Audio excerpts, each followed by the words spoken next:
for coming out today. My name is Jason Booms. I'm with CARMA. It's a media intelligence company based in Washington, D.C., at least in North America. We are a global company. And I just want to thank you for coming out to participate in today's forum. The topic, of course, is climate change, renewables, covering public policy as well as business implications, and most importantly, taking a look at media coverage to see what the media is talking about, what the key trends are, and ways in which we can use this information to make operational changes as well as communication strategy changes. But the biggest contributor to emissions in the U.S. by sector is on electricity. So we can see the direct correlation which exists between renewables, different types of energy sources, and its impact potential impact on climate change via emissions. Followed, of course, by transportation, industry, commercial, residential, and agriculture as sectors which are significant contributors to emissions in the United States. So we come up with a list of key questions. When it comes to climate change renewables, how is the media discussing the two in conjunction? What's the relationship they have? How do they associate one with the other? And how can businesses or NGOs, other organizations use this to help inform and enhance their communication strategies? From a nation-state perspective, we can say we took a look at who's active in this debate, who is a bit more of a reticent partner, and perhaps why. The third topic is always fun. Essentially, this question asks, are we hurtling to a dead planet sooner than later? And if so, how quickly? Beyond that more dire sense of the impact of climate change, what role can renewables play in terms of being a positive solution to dealing with some of our energy issues? Climate change mitigation strategies. Is the media playing favorites? The vast majority of traditional media, print media in particular, fundamentally accepts the reality of climate change.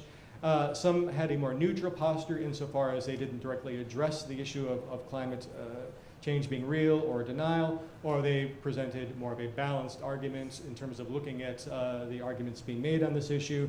And only a handful really got into the realm of advancing or advocating for something that could be perceived as being a line of argumentation that favored climate change denial. One thing that's very important to note when we take a look longitudinally over the last 14 months has been the changes in how media coverage has impacted both climate change and renewables. If you take a look at the orange line in particular, that's the renewable energy. Black is climate change, and this is how the tonality has shifted over that period of time. And for this, we use CARMA's favorability scale.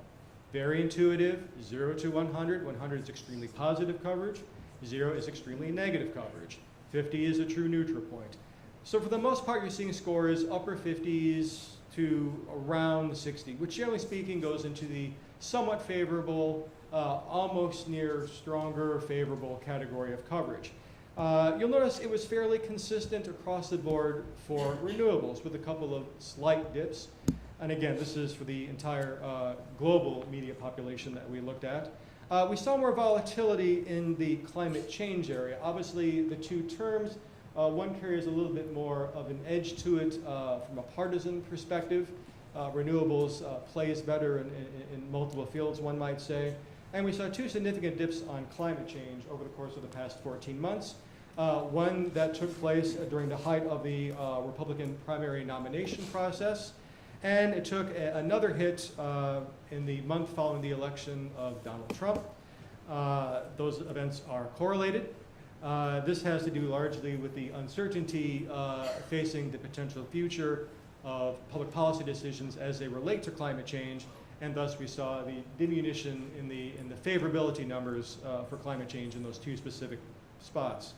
On the renewable side, the story is actually quite positive overall. We took a look at volume of stories and taking a look at certain key attributes and to see how renewables fared across them. On the jobs economy front, we see more articles that hold the position that renewables will bring new jobs. We see positive business news insofar as renewables have shown marked growth. And by about a 20-to-1 ratio, we see renewables as the key to fighting climate change over a handful that believe it's a distraction from addressing climate change. And also we see more coverage along the lines of renewables becoming increasingly competitive with fossil fuels. The only area where renewables do not fare as well on these particular metrics is the predictability measure. In terms of what really interests the media, again, bearing in mind that all these stories included both climate change as well as renewables, what we saw really was a focus on an emphasis on climate change, where the article was mostly about that topic. A quarter of the case it was mixed, and only about 27% of the time the article was mainly about renewables. So this may be an important messaging consideration when approaching the media and thinking about the things they are more likely to write about.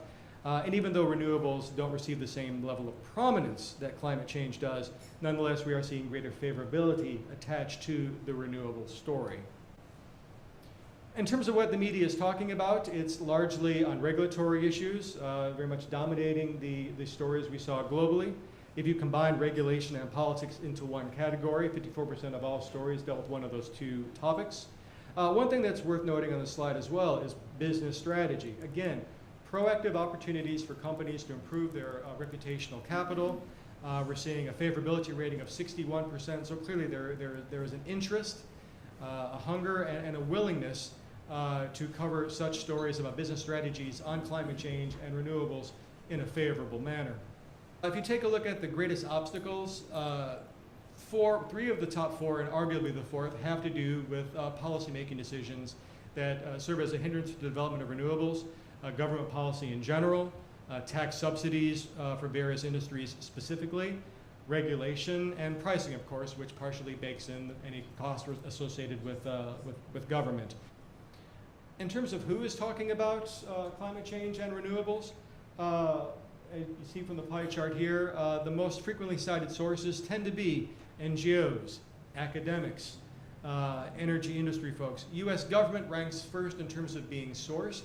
However, again, I would like to point out that this spanned the period of January 2016 to February 2017. We now have a different administration, so we may expect to see different numbers or engagement levels in terms of talking about these issues. And I think we can be confident that we can see different content as far as what precisely the U.S. government will be saying when talking about these issues. One thing that was striking as we went through the results was the lack of specific company attachment to stories pertaining to renewables and climate change. 73% cited no company, 27% cited a specific company. Again, revealing opportunities for companies to attach themselves to their initiatives on climate change, on renewables, and to advance that narrative as a way of talking about a solutions focus, forward-looking, innovative focus, that they're actually doing something larger than their specific business practices. There are opportunities to talk about some very specific themes, but they aren't necessarily being attached to specific businesses. Commercial applications, technology, solar panels, electric vehicles, innovation. These are all topics where they're discussed broadly, but not owned to the extent that they could be in terms of incorporating a larger corporate narrative.